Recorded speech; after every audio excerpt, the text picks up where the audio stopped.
running for president. Let's run through it. Let me give you some quick facts and cursory knowledge of specific candidates.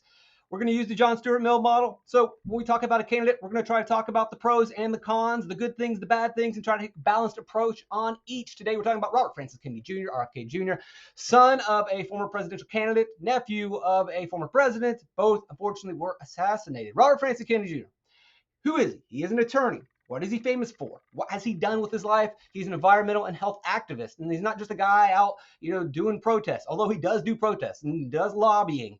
But he's been in the courtroom fighting for the little man, the common man, fighting for the people against corporations. He's the underdog. So one of his more famous was the River Keepers, where he cleaned up the water in New York. Yay, environment. We don't want dirty water. But hey, it's actually doing good for the people. Sounds like a guy you probably want in government, is a guy that's dedicated their life to fighting for people. Okay, cool. Another example, the Roundup. Dwayne Lee Johnson was a groundskeeper at a school in California. Years and years and years of using Roundup, and he got non-Hodgkin's lymphoma cancer, and he died.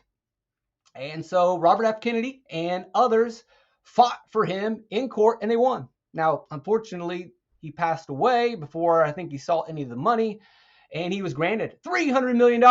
And then Monsanto appealed and appealed and appealed. It was like $20 million in the end. What are you going to do? Big corporations, but still a win. Still a win. Okay, so there's some of the facts, quick facts about him. All right, let's get into more of the controversial topics. He was a vaccine skeptic before COVID. And so let's present both sides, JSM model. So RFK, his complaint is that the vaccines have, we're talking about like the childhood scheduled vaccines, have a bunch of different chemicals and metals in them, and they're causing side effects. Now, the argument against that is that, when you do this, you create vaccine hesitancy, and vaccine hesitancy could lead to kids not getting shots and then suffering from a disease. Could also lead to, if it gets widespread, the reemergence of specific diseases like polio, etc. So those are both sides of the issue. You will have to decide and explore the facts to find out where you really fall. All right, so then we fast forward to why he's mainly in the public today. He's been very anti-lockdown. He's been very against the COVID vaccine. Here's his book. Very interesting book. I don't know if I agree with everything that he says, but through the JSM model, I need to make sure that I explore all sides. So if I'm only hearing one thing about a specific narrative, then I need to check and see. So he is on the other side of a lot of issues. Now, the interesting thing here is he makes a lot of bold proclamations in this, and he accuses a lot of people of some pretty crazy stuff. So, but there have not been any lawsuits of defamation or slander. He's not in jail. So it seems like most of the stuff's probably true, which is crazy if you read the book like, but maybe the lawsuits are down the pipe. Either way, you'll have to decide. And if you're going to make the decision via the John Stuart Mill approach, you probably want to know a little bit about him before you say you disagree with him. All right, so some more problems. 1984, he was busted for heroin. Some people may not like that. Obviously, it's an illegal drug. It might not be a good example for a future president. Maybe, though, it will create a sense of empathy with the opioid crisis, and so that he can possibly relate. He was scheduled to community service. Some people might say, wait a second, rich kid gets community service instead of going to jail, whatever. But through that community service, that's what led him to fight for cleaning up the water in New York. So that's a silver lining. If he would have never been busted for heroin, he would have never gotten involved in environmental activism. Life would be completely different. Maybe that's good, maybe that's bad, but it's strange how things work out that way. Another criticism of him, fairly or unfairly, he does have spasmodic dysphonia. If you listen to him speak, it's hard. And the reality is, running for president is a popularity contest. Hate to say it, but it is. I mean, he spent his life fighting for people, and his resume speaks volumes. Unfortunately, his speaking is hard for some people to accept. It just is. It is an impairment, and it's just going to turn some people off. If this was an election based on merit, then probably would be the head of the class. But we have to be realistic that elections are often popularity contests, and it's going to be an uphill battle with his voice impairment. Environmentalism. Everyone thinks, hey, that's great. We all love the earth. We shouldn't destroy the earth. But along with environmentalism comes government regulation, because someone has to prevent the people or the corporations from polluting or from messing up the environment. And that for the most part, falls into the hands of the government. And so you get more regulations. People don't like to be regulated. People don't like all these government controls. The other side of that is people don't like to pay for all the government controls.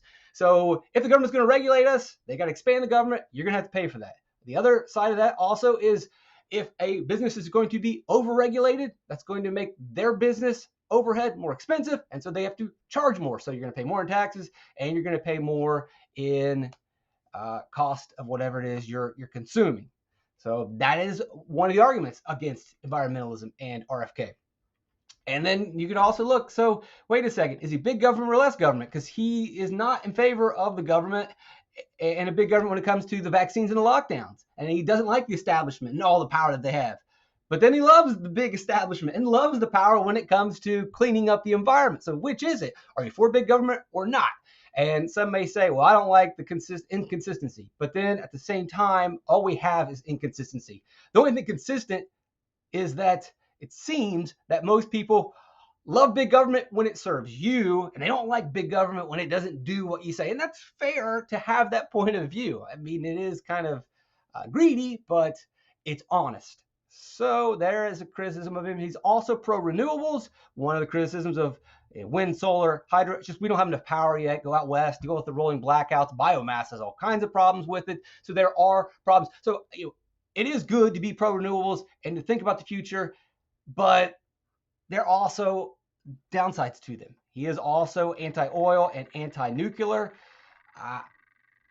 Again, there are two sides to the nuclear debate, but it seems like as a nation, we're warming up to the idea of, all right, nuclear may not be as bad as we once believed. Again, you'd want to explore both sides. Unfortunately, for most Americans of my age, we were only taught like nuclear's bad, it's going to kill us all, it's going to kill us. Now the new messages are coming out, explain like, well, maybe it's not as bad as it is. So just something you have to explore. Depends. Some people might love this about him. Others may say, I can't vote for the guy because I don't like his energy policy. All right, so to wrap it up, take these facts or other facts that you find online and try to explain an RFK fact in a meme. That's what we should do with all these candidates. We learn about a candidate, and then one of the ways to show our knowledge, to apply our knowledge, really take it to the next level, is make a meme. Because if you can take a fact and then kind of turn it into a joke, if you can take a fact and then put it in a different or take a fact and take it in a different context, then you really grasp that fact. You really understand it. So what I've done here is probably not the most important thing, but I'm a Kennedy. My father and uncle were assassinated. Speak truth to power. His father, his uncle were fighting for the people, and unfortunately they got assassinated. And so we fast forward to 2023, 2024. He is again fighting for the people. What happened in the past when his family fought for the people? Didn't work out so well. So brave, he's taking a risk. What kind of meme could you make?